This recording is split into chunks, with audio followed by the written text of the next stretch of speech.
ఇప్పుడు దర్గాలు దర్గాలు అంటారు కదా. అసలు మన వాళ్ళకి దర్గాల్లో ఎవరుంటారు, అసలు దర్గాలు అంటే ఏంటి అనేది తెలుసు అంటారా? ఇది చాలా చాలా ఇంపార్టెంట్ విషయం. ఈరోజు మనం మాట్లాడాల అనుకున్న విషయాల్లో దర్గా అంటే ఈరోజు ఒక సమాధి. ఈ విషయం అయితే మ్యాక్సిమం అందరి ప్రజలకైతే తెలిసింది. సమాధులను మనం మొక్కుతున్నాం అనేసి ఒక ఆలోచన వచ్చింది. గత సంవత్సరం మనం ఈ వేములవాడ విషయం మనం లేవనెత్తడం జరిగింది. వేములవాడ విషయంలో ఏం జరిగిందంటే, నేను ప్రత్యక్షంగా వెళ్ళి అక్కడికి వెళ్ళి అక్కడ ఆ ఏరియా అంతా చూసి వేములవాడలో ఉన్న దర్గాను తీసేయాలని ఒక పోరాటం చేయడం జరిగింది. ఆ పోరాటంలో మన హిందువులందరూ ఏకమయ్యారు ఆ విషయంలో. నేను ప్రాక్టికల్గా, ఎందుకంటే నేను శివరాత్రి ముందు దర్గా హట వేములవాడ బచావని ఆ వేములవాడ గుడిలో ఆ దర్గా కూడా మాట్లాడినందుకు నన్ను ఈ ప్రభుత్వం, కాంగ్రెస్ ప్రభుత్వం, నేను జైలుకి పంపించడం జరిగింది. జైలుకి పంపించిన తర్వాత అక్కడికి వెళ్ళిన శివరాత్రి రోజు వేములవాడలో ఎక్కడెక్కడి నుంచో రాష్ట్రాల నుంచి, దేశాల నుంచి, అన్ని ఏరియాలకి, మన దక్షిణ కాశీ కాబట్టి ప్రతి ఒక్కరు, మన తెలంగాణ నుంచి ప్రతి ఒక్కరు అక్కడికి వెళ్ళడం జరిగింది. వెళ్ళిన వారు ప్రతి ఒక్కరు కూడా దర్గా హట వేములవాడ బచావ్ అని ఒక చీటీలు రాయమని మనం తీసుకున్న నినాదాన్ని ప్రతి ఒక్కరు వేయడం జరిగింది. వేసినారు కాబట్టే ఈరోజు ప్రభుత్వంలో అలజడి రేగి ఇదేదో విషయం పెద్దగా అవుతుంది, మనం దీన్ని ఏదైనా అధ్యయాలని చెప్పేసి ఆలోచన చేసి ఉన్న ప్రభుత్వం మరియు హిందూ సంఘాలన్నీ పోరాటం చేశారు. కాబట్టి ఈ హిందూ సంఘాలు ఊరుకుంటట్లేరని ఒక ఆలోచనకు వచ్చిన ఈ కాంగ్రెస్ ప్రభుత్వం ఆ దర్గాను తీయడం జరిగింది. అదేవిధంగా ఈరోజు కూడా ఇప్పుడు మనం ఈ సంవత్సరం ఏది జోగులాంబ కబ్రస్థాన్ హటావ్ జోగులాంబ బచావ్ అనే ఒక నినాదాన్ని మనం తీసుకోవడం జరిగింది. ఈ విషయం కూడా ప్రజల్లోకి తీసుకెళ్తున్నాం, మనం హిందువుల్లోకి తీసుకెళ్తాం. హిందువులారా నేను అడుగుతున్నాను ఒకటే, ఆ దర్గాలో ఉండేది ఎవరు?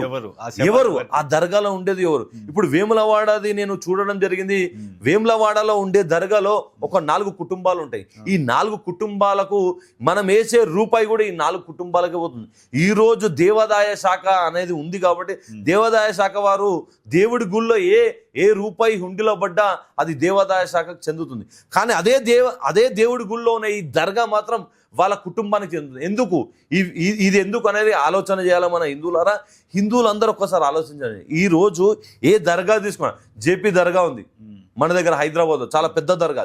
ఆ జేపీ దర్గాలో చేసే ప్రతి పండుగ, ప్రతి యాట, ప్రతి దావతు, ప్రతి సంఘటన హిందువులే చేస్తారు.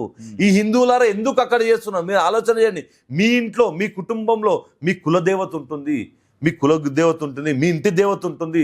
మీ ఇంటి దేవతకు, మీ కులదేవతకు చేయకుండా తీసుకువెళ్ళి వేరే దేవుడి కాడ మీరు ఈ దావతులు చేసుకోవడం వల్ల ఎవరికి లాభం అవుతుంది? ఒక్కసారి ఆలోచించండి.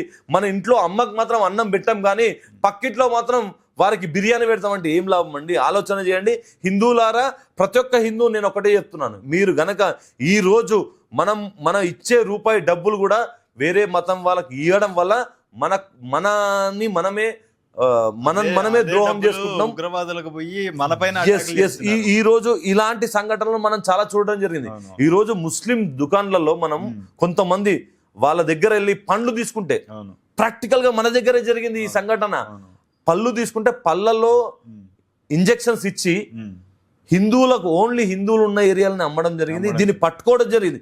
ఇంకా తెలివి రాకపోతే ఇంకేం చేస్తాం మన హిందువులకు? హిందువులారా, ఫస్ట్ వేరేదో వదిలేయండి, మనం మేలుకుందాం, మనం జాగృతమైదాం.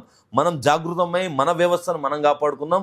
ఈరోజు మనం ఏమన్నా ఆలోచన చేయకుంటే, మనం జాగృతం కాకుంటే రాబోయే రోజుల్లో ఇంతకెక్కువ సంఘటనలు మనం చూస్తాం. మన గుళ్ళపైన దాడులు జరుగుతున్నాయి, మన ఆడపిల్లలపైన దాడులు జరుగుతున్నాయి, మన ఇండ్లపైన దాడులు జరుగుతున్నాయి. ఇంకెప్పుడు మనం మేలుకునేది? ఇంకెన్నడూ మేలుకుంటాం? మనం మేలుకోవాల్సిన రోజు వచ్చింది. ఓ హిందువా, తెలంగాణ హిందువా, దేశవ్యాప్తంగా హిందువులు మేలుకున్నారు, ప్రతి విషయంలో సంఘటితం అవుతున్నారు. కానీ తెలంగాణ హిందువా, ఒక్కసారి మేలుకోను.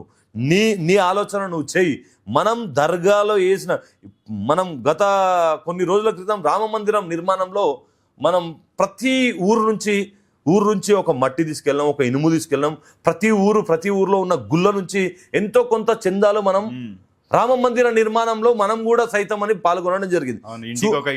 ఇటుక అనేది ఆ నినాదంతో చాలా పెద్దగా ఉధృతంగా సాగింది. ఆ ఒక ఉద్యమం లాగా ఆ మందిరాన్ని మనం నిర్మించుకున్నాం. కానీ ఆలోచించారా, మన హిందువులందరం పోయి ఒక దగ్గర ప్రతి ఒక్క హిందువు ఈ రోజు పోయి ఒక హుండీలో డబ్బులు వేయడం జరిగింది. ఏ హుండీలో అంటే షిరిడి సాయిబాబా టెంపుల్లో మనం లక్షలాది రూపాయలు, ఈరోజు షిరిడి సాయిబాబా టెంపుల్లో ప్రతి ఒక్కరు మన హిందువులమే ఇస్తాం. కానీ ఆ రోజు అదే షిరిడి సాయిబాబా టెంపుల్కి సంబంధించిన ఒక కమిటీ వచ్చి మేము హిందువుల గుళ్ళకు రూపాయి ఇయ్యమని చెప్పారు.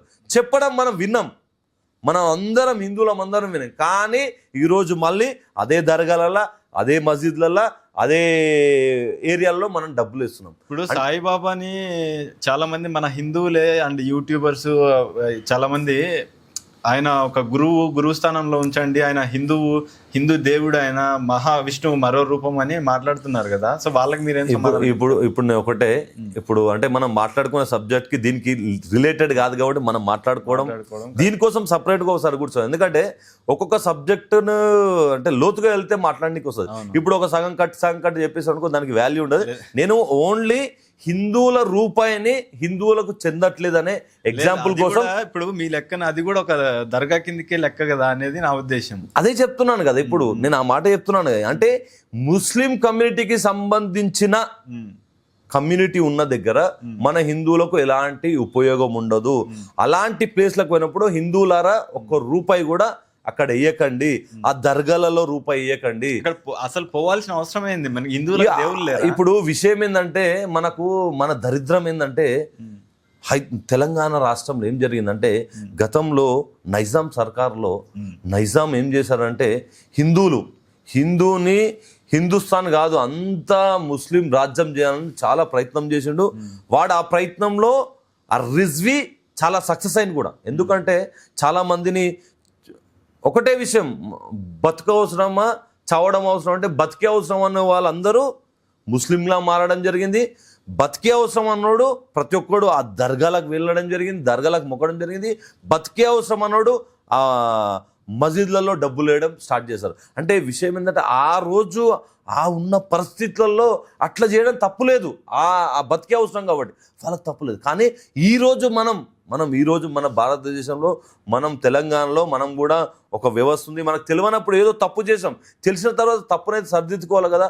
ఆ సరిదిద్దుకునే అవకాశం వచ్చినాక కూడా మన హిందువులు ఆ అవకాశాన్ని వాడుకోలేకపోతున్నారు. దయచేసి హిందువులారా మేల్కోండి. అంటే ఇప్పుడు తెలంగాణ అంటారు, తెలంగాణనే కాదన్న మొత్తం దేశవ్యాప్తంగా. ఇప్పుడు నెల్లూరులో, ఇప్పుడు ఆంధ్రప్రదేశ్ నెల్లూరులో రొట్టెల పండుగ చేస్తారు, అక్కడ దర్గాలోనే చేస్తారు. రాజస్థాన్ లో ఒక దర్గా కాడికి మన హిందువులే పోతారు. అండ్ హజరత్ నిజాముద్దీన్ ఢిల్లీలో దర్గా కాడికి మన హిందువులే పోతారు. దేశవ్యాప్తంగా ప్రతి ఒక్క దర్గా దగ్గరికి పోయేది హిందువులే ఉంటారు. అండ్ సెకండ్ మక్కాగా పిలువబడే కడప దర్గా ఏదైతే ఉందో దానికాడికి కూడా చాలా మంది సెలబ్రిటీలు కూడా మీరు చూస్తూ ఉంటారు, మాల వేసుకొని కూడా పోయిన రోజులు ఉన్నాయి. సో అంటే తెలంగాణ అనే కాదు, దేశవ్యాప్తంగా ఇది నడుస్తుంది.